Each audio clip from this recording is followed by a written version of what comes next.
বঙ্গ BJP সংগঠনকে বাংলার বুকে মজবুত করার ক্ষেত্রে দলের প্রাক্তন রাজ্য সভাপতি দিলীপ ঘোষের অবদান অস্বীকার করার কোনো জায়গা নেই। অন্তত এটাই মনে করেন রাজনৈতিক বিশেষজ্ঞদের একটা বড় অংশ। যদিও রাজনৈতিক পর্যবেক্ষকদের অনেকেই মনে করেন বর্তমানে দলের মধ্যে অনেকটা কোণঠাসা দিলীপ, দলের অনেক কর্মসূচিতে দেখাও যায় না তাকে। এই পরিস্থিতিতে বঙ্গ বিজেপির অন্দরে উঠতে শুরু করেছে একটা জল্পনা। আগামী বিধানসভা নির্বাচনের আগে কি নতুন কোনো দল গড়ছেন দিলীপ ঘোষ? সংবাদ মাধ্যমের সামনে এই প্রশ্নের উত্তর দিয়ে দিলেন তিনি। দিলীপ বলছেন, আমি দল দাঁড় করিয়েছি, দল গঠন করিনি বা করার দরকার নেই।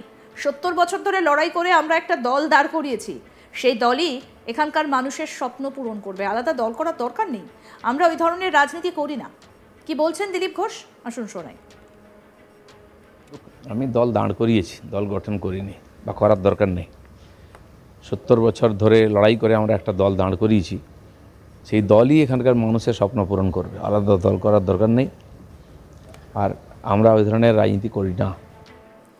সেক্ষেত্রে বঙ্গ রাজনীতিতে যে প্রশ্নটা ঘুরপাক কাটছে, স্পষ্টভাবেই তার জবাব দিয়ে দিলেন দিলীপ ঘোষ। একই সঙ্গে কালীগঞ্জ বিধানসভা উপনির্বাচনের ফলাফলের দিন জানে শেষ হয়ে গিয়েছিল যে মেয়েটি, সেই ঘটনার প্রেক্ষিতে প্রতিক্রিয়া দিতে দেখা গিয়েছে বিজেপি নেতাকে। তিনি বলেন, এটা দুর্ভাগ্যজনক। পশ্চিমবঙ্গে নির্বাচন হলেই এমন ঘটনা ঘটে। পঞ্চায়েত থেকে পার্লামেন্ট, মনোনয়ন থেকে ভোট গণনা, যে কোনো সময় হিংসা হতে পারে।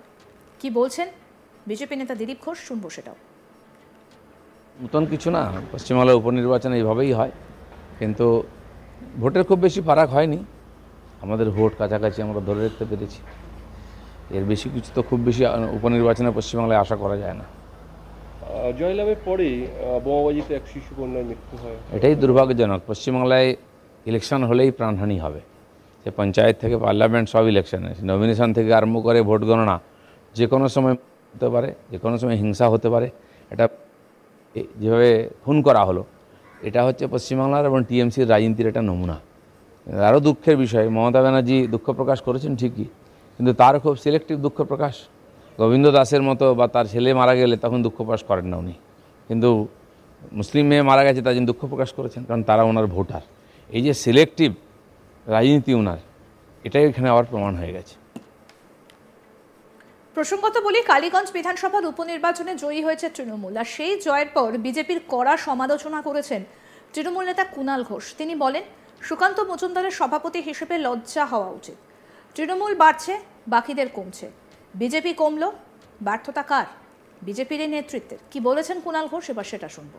কালীগঞ্জ বিধানসভা উপনির্বাচন বিপুল জয় মমতা বন্দ্যোপাধ্যায়ের প্রার্থীর, তৃণমূল কংগ্রেসের প্রার্থীর। আমরা আন্তরিক অভিনন্দন জানাচ্ছি ভোটারদের, মানুষকে, এবং আমরা পরিষ্কারভাবে বলে দিতে চাই যে আবার এই বিজেপি হারলো, আবার এই কংগ্রেস সিপিএম হারলো। চূড়ান্ত সাম্প্রদায়িক ভেদাভেদ বিষমূলক প্রচার করেছে। ওখানে সুকান্তবাবু, শুভেন্দুবাবু সবাই গেছেন। আমাদের শ্রদ্ধেয় মমতা বন্দ্যোপাধ্যায়, আমাদের সর্বভারতীয় সাধারণ সম্পাদক অভিষেক বন্দ্যোপাধ্যায়কে যেতে পর্যন্ত হয়নি। মানুষ সঙ্গে আছেন, আমাদের সাংগঠনিক নেতৃবৃন্দ, তৃণমূল স্তরের কর্মীবৃন্দ এবং মানুষ। উন্নয়নের রাজনীতি তার পক্ষে, আর ঘৃণার রাজনীতির বিরুদ্ধে। আর বিজেপি এই নেতারা যত ভুলভাল কথা বলে যাচ্ছেন, ব্যর্থতা। সুকান্ত মজুমদার সভাপতি হিসেবে লজ্জা হওয়া উচিত।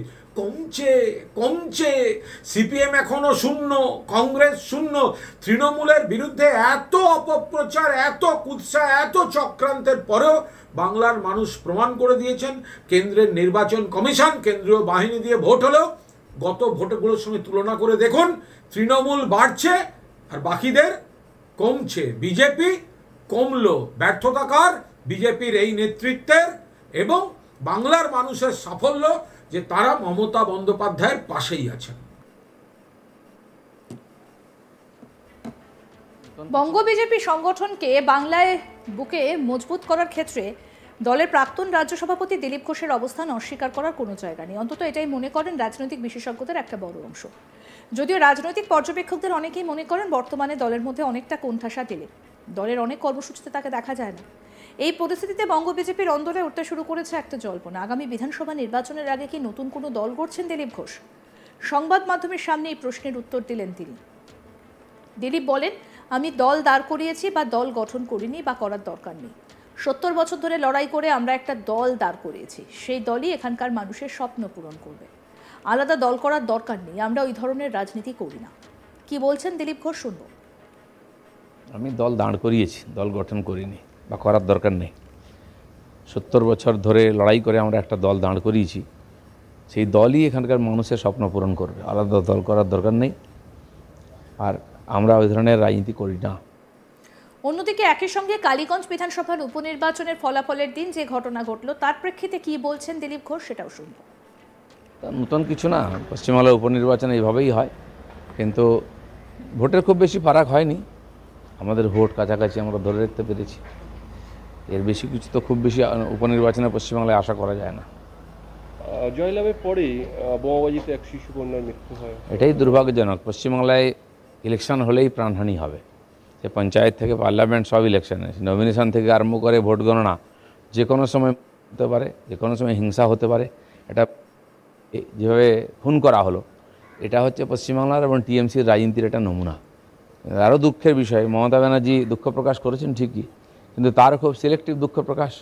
গোবিন্দ দাসের মতো বা তার ছেলে মারা গেলে তখন দুঃখ প্রকাশ করেন না উনি, কিন্তু মুসলিম মেয়ে মারা গেছে তার জন্য দুঃখ প্রকাশ করেছেন, কারণ তারা ওনার ভোটার।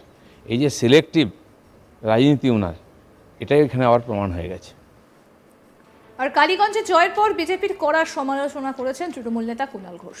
কি বলেছেন, শুনবো। কালীগঞ্জ বিধানসভা উপনির্বাচন বিপুল জয় মমতা বন্দ্যোপাধ্যায়ের প্রার্থীর, তৃণমূল কংগ্রেসের প্রার্থীর। আমরা আন্তরিক অভিনন্দন জানাচ্ছি ভোটারদের, মানুষকে, এবং আমরা পরিষ্কারভাবে বলে দিতে চাই যে আবার এই বিজেপি হারলো, আবার এই কংগ্রেস সিপিএম হারলো। চূড়ান্ত সাম্প্রদায়িক ভেদাভেদ বিষমূলক প্রচার করেছে। ওখানে সুকান্তবাবু, শুভেন্দুবাবু সবাই গেছেন। আমাদের শ্রদ্ধেয় মমতা বন্দ্যোপাধ্যায়, আমাদের সর্বভারতীয় সাধারণ সম্পাদক অভিষেক বন্দ্যোপাধ্যায়কে যেতে পর্যন্ত হয়নি।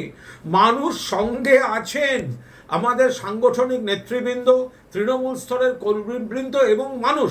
উন্নয়নের রাজনীতি তার পক্ষে আর ঘৃণার রাজনীতির বিরুদ্ধে। আর বিজেপি এই নেতারা যত ভুলভাল কথা বলে যাচ্ছেন, ব্যর্থতা।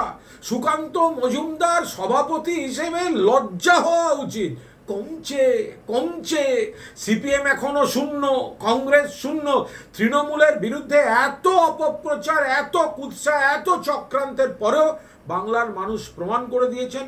কেন্দ্রের নির্বাচন কমিশন, কেন্দ্রীয় বাহিনী দিয়ে ভোট হলেও গত ভোটগুলোর সঙ্গে তুলনা করে দেখুন, তৃণমূল বাড়ছে আর বাকিদের কমছে। আরও আপডেট পেতে দেখতে থাকুন আজ তাক বাংলা। সাবস্ক্রাইব করুন, নোটিফিকেশন পেতে বেল বাটন অপশন প্রেস করুন, হোয়াটসঅ্যাপে ফলো করুন আজ তাক বাংলা।